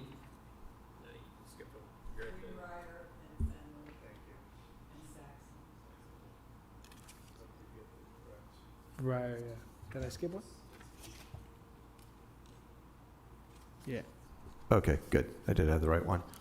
So 3-way intersection essentially with Greenbrier, Saxon, and Westbrook. It's Unfortunately, although these roads converge at sort of an unusual angle, so it's what we call a Y intersection rather than a T intersection, because there's not a clear sort of demarcation between which street goes straight through and which is the terminating street. Again, this intersection, it doesn't meet the volume or crash warrants for always stop control. And it has a little bit different sight distance issues than the other street. If on any of these approaches you were stopped at a stop sign, you would have the opportunity to see oncoming traffic on the other two approaches fine. I think the problem at this location is that there's just nothing that communicates to drivers who has the right-of-way at the intersection. And there is quite a bit of left-turning traffic from Westbrook Road onto Greenbrier. Sorry, Yeah. I could have made a mistake. Did we skip one? I thought we went 8. You keep saying Westbrook. Yeah, it's a three-way intersection with Saxon Road, Greenbrier, and Westbrook. The petition submitted by Councilor Economou only mentioned Greenbrier and Saxon Road. Okay, got you. All right. But it is the same intersection, All so right. the other, Back to back, same thing? no, On F? it's just one petition, it just didn't mention the Okay, third gotcha. approach. Okay. So I'm interested to hear from the residents. I think we'll probably hear from some folks on this as well, since it's in the same neighborhood. But our thought was that in order to sort of establish and communicate to residents a bit of a hierarchy of who has the right of way here, that it did make sense to place a stop sign facing Saxon Road, which is by far the most minor street at this intersection. Carries an estimated, fewer than 100 vehicles a day. Whereas Greenbrier and Westbrook have a little bit higher traffic volumes. Doesn't warrant always stop control in this case. It's not the same set of circumstances as we saw at the last road, but we thought it probably made sense to also place a yield control facing Westbrook, because there is a lot of traffic that will be approaching sort of northwest bound on Westbrook, and they're making that left turn. So just to give them an indication that they need to be mindful that the oncoming traffic from Greenbrier does not need to stop, we were recommending a yield control in that direction. So again, I'm looking forward to hearing what the residents have to say, but our thought is stop control for Saxon, yield control for Westbrook, and no control for Greenbrier entering it. Mary Saxton, 3 Westbrook Circle. Westbrook Circle leads onto Westbrook Road. I like your idea about putting a stop sign on Saxon Street. There's so little traffic. It's really a waste of time to put up signage. And if you put a yield from Westbrook onto Greenbrier, to give you guys an idea of what it's like, it's not really a Y intersection, because a Y intersection indicates, sharp angle. You could think of Greenbrier as being Saxon Road continued. I mean, it's only about what would you call it, like a 10-degree turn to go from Saxon on to Greenbrier. They're really, I lived there, I've lived there 10 years. I only learned like 5 years ago that they're 2 different roads. And so, the amount of traffic is so insignificant, I think, over signage. But if you want to, the people on Saxon Road, if they're concerned about it, then yes, put a stop sign up for them. And then it wouldn't impede the traffic coming from Westbrook Road or from Greenbrier. Thank you. To the chair, we do have Speaker Mary Sullivan raising their hands on Zoom. Okay. To Speaker Mary Sullivan, you can go ahead and provide your testimony. Okay, can you hear me? Yes. Yes. So I think that, yes, that was the issue, was that there wasn't the delineation there with the 3 streets meeting. I think that part of the concern is with the school. There is more traffic, I feel, than the previous speaker was indicating. But I think one of the reasons for the people on Saxon Road is because of all the school traffic. So I think that the yield sign and the stop sign would be helpful. Thank you. Okay, any of my colleagues want to speak on these items? No? Okay. They like the idea. We're going to move to approve the item. Stop sign facing Saxon Road and yield control facing Westbrook Road. Roll call. Counselor Bilada, Yes. Counselor Ojeda, Yes. and Chairperson Counselor Rivera. Yes. And we're up to 8F. Councilor Tony Economo, on behalf of the residents of Saxon Road, requests installation of stop signage at the intersection of Saxon Road and Westbrook Road. Commissioner Raleigh. Yeah, Mr. Chair, so same street, we're making our way through the neighborhood here. This is midway between the other two intersections that we've talked about. In this case, it's more of a classic T intersection. There is a little bit of curvature on Westbrook, but it's, in my opinion, at least clear that Westbrook has is the through road in this location, and Saxon Road terminates in it. It's common in these cases that we'll put a stop sign on the terminating road, which again would be Saxon Road in this case. There is some limited sight distance because of the curvature and some of the landscaping. So I do think it's a good idea in that regard, as well as just sort of identifying the end of the roadway. There isn't any need for stop signs facing Westbrook Road, though, so we would only recommend approving a stop sign facing Saxon Road.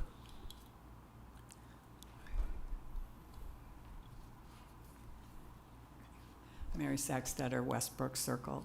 I want to point out that if you put a stop sign on Westbrook Road at the intersection of Saxon, you'll only have about 25 yards to the stop sign that already exists at the intersection of Kinnicott and Westbrook Road.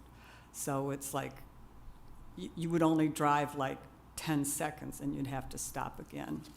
So I agree that if they want to put one on Saxon Road, fine. But I don't think it's important to put one on Westbrook Road. Thank you. Yeah. I agree. Chair, through you, just to clarify, we're only recommending to put one on Saxon, not on Westbrook at this location. Well, it's not clear the way Tony Economo wrote it. Oh, I understand Okay. what he Yeah. petitioned, but our recommendation is just Saxon. Saxon Road, yes. Online? To the chair, we do have Speaker Mary Sullivan raising their hand. To the chair, to the speaker, you may begin testimony. Thank you. Yeah, I live at 27 Westbrook, which is right at the curve, and I can't tell you how many times we're driving along and the people coming out of Saxon don't realize that we have the right of way. So I appreciate that you are going to put the stop sign there. Okay. Any of my colleagues have anything they want to say on the item? All right, we're going to move to approve the item for a stop sign Saxon Road. Roll call. Counselor Bilada, Yes. Counselor Ojeda, Yes. and Chairperson Counselor Rivera. Yes. All right, moving on to number 9, traffic control signal petitions. 9A, Councilor Kathleen M. Toomey requests installation of a left turn arrow at the intersection of Dalton Street and Grafton Street. Commissioner Raleigh. Yeah, Mr. Chair, I can provide just a little bit of background, and then we are going to recommend to hold this item to conduct additional traffic analysis here. So Grafton Street, of course, is a busy principal arterial. Dalton Street is actually a minor roadway, doesn't carry a ton of traffic, but there is, during the peak hours, up to about 40 vehicles per hour making that left turn. The trade-off here, so the idea is providing an advanced green left arrow so you have a protected movement and can make that turn without any opposing traffic instead of trying to do it during the green circular indication. Typically, we reserve that type of movement for situations where there's either more traffic making the left turn or there's some sort of sight distance limitation. But I don't doubt at times that the drivers do have difficulty finding a gap in the opposing traffic. The trade-off is that in order to provide that protected left turn, you're taking some of the time out of the signal timing that previously been used for the major movements, so it can increase the delay and congestion a bit. So that's why we want to make sure that we've fully assessed the situation before making a recommendation and understand those trade-offs. There have been 21 crashes at this intersection in the last 5 years, so it's quite a few. But only 2 of those involve left-turning vehicles, so it doesn't look like there's a significant crash history with left turns, but there are a number of crashes at the intersection in general. So that's kind of an introduction to it, but we would like to hold this at least for one meeting to do a little bit more traffic analysis on it. Thank you. Is there anybody who wants to speak on this item? Do we have anyone online? To the chair, there is no one raising their hands on Does Zoom. any of my colleagues want to speak on the item? Therefore, I'm going to move to hold the item. Roll call. Councilor Bilada, Yes. Councilor Ojeda, Yes. and Chairperson Councilor Rivera. Yes. To number 10, 10A, traffic sign petitions. Dennis O'Brien requests installation of one-way signage on Oak Street in the vicinity of parking lot of the Worcester Club located at 1 Oak Street to ensure patrons exiting the facility turn in the correct direction. Commissioner Raleigh. Mr. Chair, we agree that the location could benefit from additional signage. Yes. Anybody here want to speak on that item? Anybody online? To the chair, there is no one raising their hands. Any of my colleagues want to speak on the item? Yes, just real quick. Thank you, Mr. Chairman. Go ahead. I'm not sure where we stand, but I know I've been down that street, and I believe, I believe either, I'm trying to remember what my request was, if it was sent in, but I think the sign was missing on the other end where it meets, is it Cedar? Cedar, I think the sign was missing there, or the one-way sign was missing there. So while we're at that, if we could just take a look at that, I know that was a concern with some of the residents over there. Thank you. Councilor Bilal, want to speak on the item? No, thank you. Okay, move to approve the item. Roll call. Councilor Bilada, Yes. Councilor Ojeda, Yes. and Chairperson Councilor Rivera. Yes. 10B, Ismael Reyes requests installation of additional one-way street signage on Beacon Street at its intersection with Ripley Street. Commissioner Raleigh. Mr. Chair, again, this is a location that could benefit from some additional signage. We are recommending both additional one-way designation, signs designating that it's a one-way street, as well as do not enter signage at the intersection of Beacon and Ripley. Councilor, do you have anything you want to say on this item? Yes, just quickly, Ripley Street is one of the streets that we're working on for sidewalks and roads. Was that right? I think I added that to my list, wasn't sure. The only reason why I'm saying that, I know there's a new housing being built right there in the corner, and that stop sign, I don't know if it's a main target, it's always getting hit. It's always laying low. And then the visibility is pretty tough in that area as well. So I'm glad that we'll be able to have more signage there. And if we could take an opportunity to look into that. There may be some parking stuff issues coming up with that housing. So I just wanted to put that in the forefront. Does anybody want to speak on that item? Do we have anyone online? To the chair, there is no one raising their hands. Okay, we're going to move to approve the item. Roll call. Councilor Bilada, Yes. Councilor Ojeda, Yes. and Chairperson Councilor Rivera. Yes. Move to 10C. We have Patricia Trisconi requests installation of signage at the entrance of and exit of Thorndike Road school driveway to inform drivers that the street is a one-way street, such as a no left turn, one-way, and right turn only one-way signage. Commissioner Riley. Mr. Chair, we'll recommend that this item be filed only because the work has actually been completed already. We had worked with Worcester Public Schools to get similar signage installed. Perfect. Anybody want to speak on this item? Anyone online? To the chair, there's no one raising their hands. Any of my colleagues want to speak on the item? Okay, we can move to file the item, which is already done. Roll call. Councilor Bilada, Yes. Councilor Ojeda, Yes. and Chairperson Councilor Rivera. Yes. We got 10D. Candace Smith requests installation of warning signage indicating the sharp turn on Southbridge Street at its intersection with Consigment Avenue, as well as signage with warning motorists that Francis J. McGrath Boulevard continues straight. Commissioner Riley. Yeah, Mr. Chair, I'm curious if the petitioner is either here or online. I just was hoping to get some clarification. She's here. So, Awesome. through the chair, I just, if the petitioner could clarify the movements that she's interested in having signed, that would be helpful. Candace Smith, Worcester. Yes, the phrasing of the petition is incorrect. I'm not worried about the turn at Quinsigamon. I'm working about the turn after Quinsigamon. In the original petition, that was made more clear. If you're coming up Quinsigamon from 146, you turn right on Southbridge Street, and a few hundred feet on, there the street divides to a McGrath, and it looks like that is the continuation of the street you're on. It is not apparent that there's a hard left turn behind the fire station. There's never been signage there in the 25 years I've been around that is helpful for that, and I know many people who've gotten lost trying to get near my house because they don't make the turn on Southbridge Street. I think it would be very helpful, particularly since it's near the Polar Park area, to have that clarified. It's hard to tell the names of the streets because even on Google Maps, it can't tell you where they start and stop.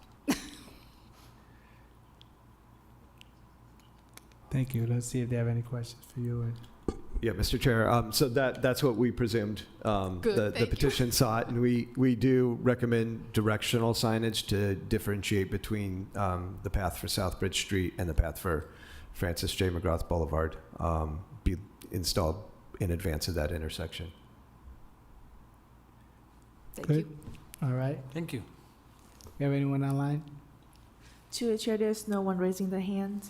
Okay, therefore we're gonna move to approve the item. Roll call.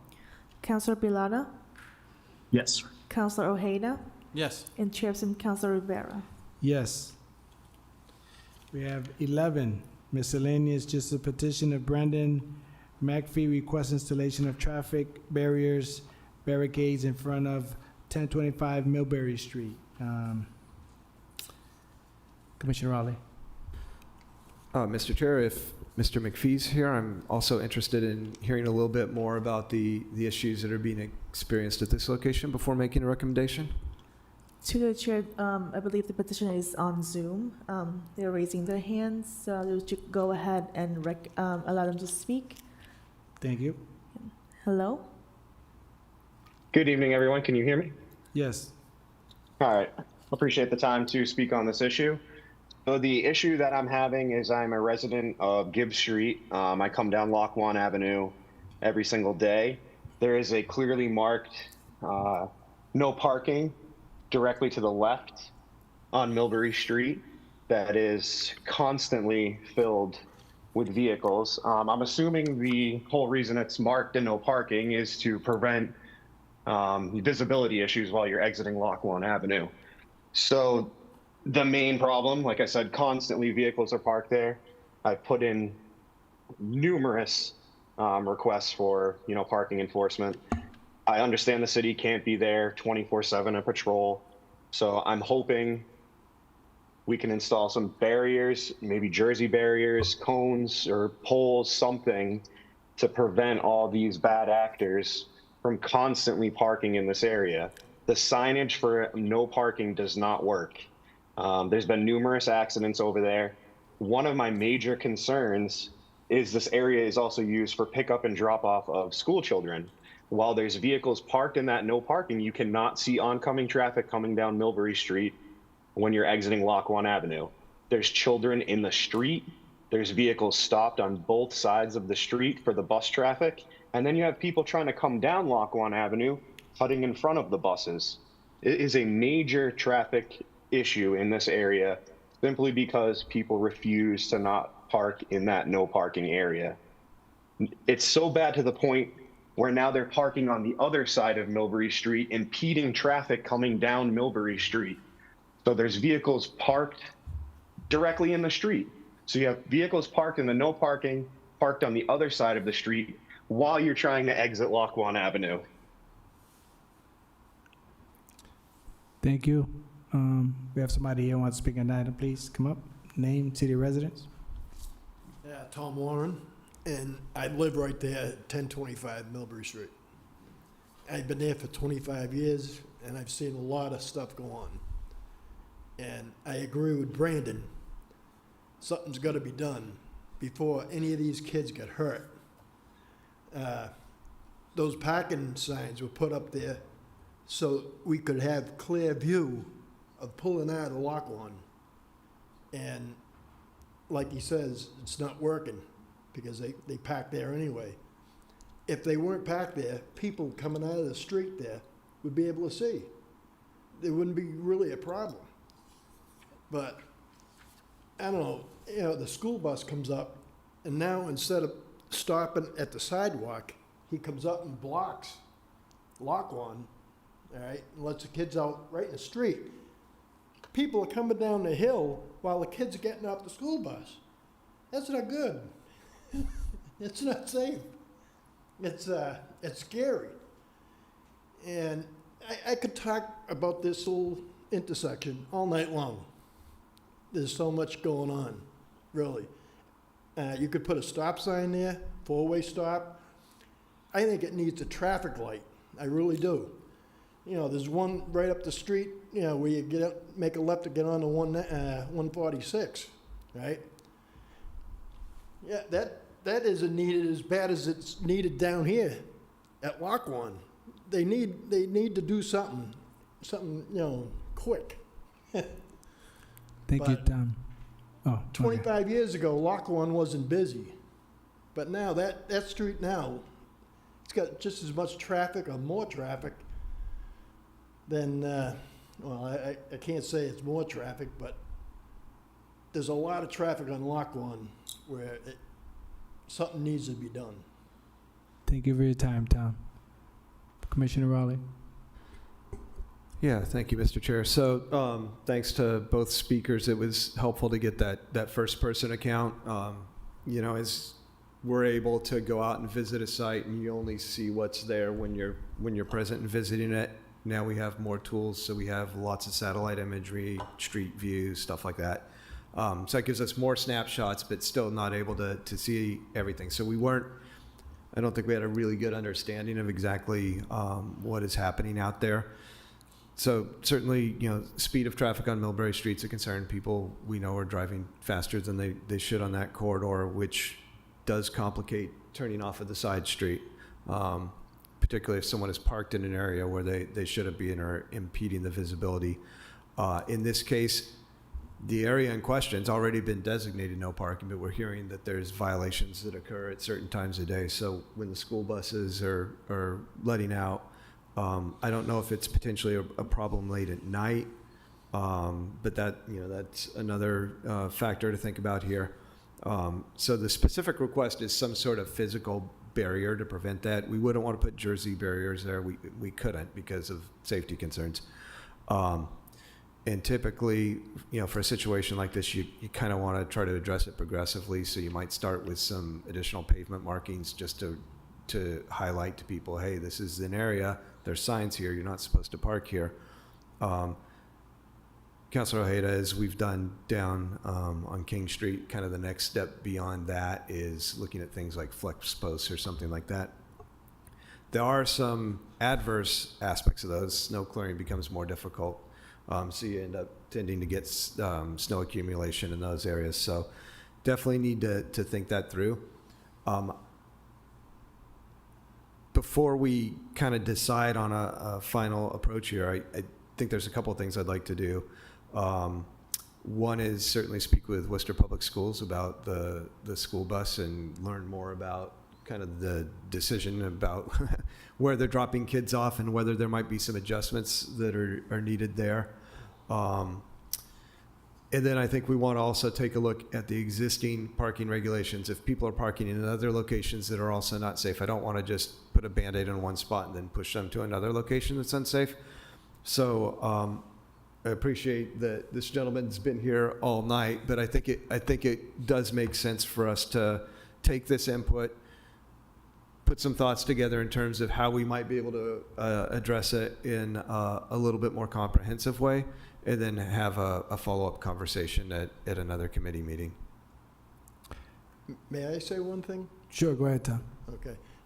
In the afternoon, the school bus comes down Millbury Street, okay? and stops on his side of the road. Sometimes he'll come out and angle it so it kind of blocks the other traffic, so the kids can get off. But a few times over the years, people go around him and other cars don't stop. Right. But why they get away with it, but they do. But what I'm saying, when they drop off the kids right there, couldn't there be a crosswalk right there? There's no sidewalk. I understand they won't put a crosswalk in because there's no sidewalk. They shouldn't drop the kids off there then if there's no sidewalk. So But that's if gonna they be, came from the other direction, that's there gonna is. be part of the conversation when we, so we're not gonna, we're gonna work with this item here that you guys put together and that Brandon put together, and we're gonna come up with a solution for the safety of this situation. I got one more Sure, thing. go ahead, Tom. I work right there at Audette's Auto Body, okay?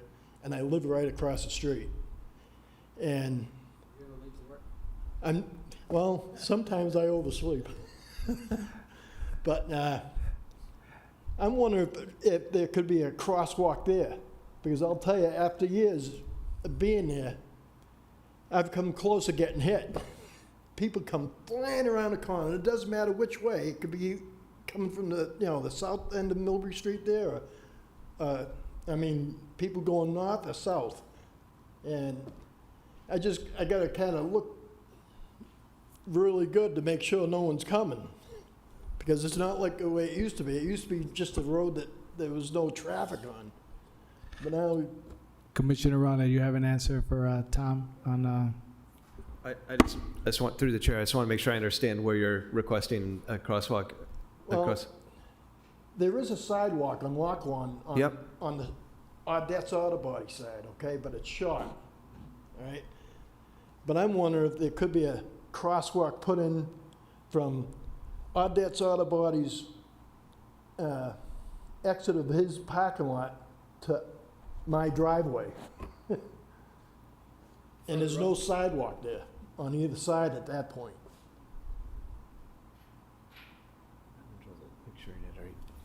Do you get that, Tom? Yeah, so we, in order to put in a crosswalk, we need sidewalk and handicap ramps on either side. So we could put out a crosswalk across Lockwood at Millbury at the intersection. Oh, okay, all right. We can't put it a little bit further up where you're asking going into a driveway or something along Yeah, that line, but we can put one at the intersection itself. Okay. But there could be one somewhere where the sidewalk is, right there at the mouth of Lachlan. Yeah. So it would be across Lockwood at Millbury. So basically, you'd be walking down the sidewalk on Millbury. You'd be able to cross in a crosswalk to get to the other side of Lockwood. That location. Yeah. Well, I'm all set. Thank you for your time, Tom. Seeing all this work that needs to be done on this area, we're gonna move to hold the item, keep the conversation moving, and roll call. Councilor Bilada, Yes.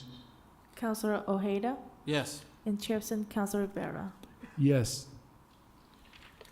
All right, moving on to 12A, Communication City Manager, just transmitting an informational communication relative to the pleas to repair the Federal Plaza garage located at 570 Main Street, including information concerning fixing the staircase on the Main Street side of the building, as well as upgrades to the elevators. Commissioner Raleigh. Yeah, thank you, Mr. Chair. So as a lot of folks are aware, the stairwell at Federal Plaza Garage has been closed for quite some time. It's been about 8 months now. There was an incident last year where some thin metal was flaking off of the stairway, and the issue essentially is that there was rust damage that was occurring that was underneath the paint, so it wasn't particularly noticeable until these pieces started flaking off. At that time, we had an engineer look at the stairway, the building commissioner looked at the stairway, and it was determined that repairs weren't really possible, and the stairway needed to be completely replaced. So that is a significant endeavor and not one you want to be surprised by, but that was the circumstances we found ourselves in. So that project is nearing completion now, I'm happy to report. The stairwell should be open again in April, so we're finally reaching the end of this. I know folks will be happy about that. We've done our best to accommodate people in the elevators and then also directing folks to the back stairwell. Unfortunately, that one doesn't come down to the same level, so it's a little bit awkward to use that one. I know it's been an inconvenience to people, but the new stairwell has been fabricated and most of the sections are installed, and we expect that in April we'll be able to open that back up. Thank you. Anything from my colleagues? This item? All right, we're gonna move to further item. Roll call. Councilor Bilotta, Yes. Councilor Ojeda, Yes. and Chairperson Councilor Rivera. Yes. I think we're done. Meeting adjourned. To the chair, which is to do a roll call for adjourn. Oh, yes, please, roll call. Councilor Bilotta, Yes. Councilor Ojeda, Yes. and Chairperson Councilor Rivera. Yes.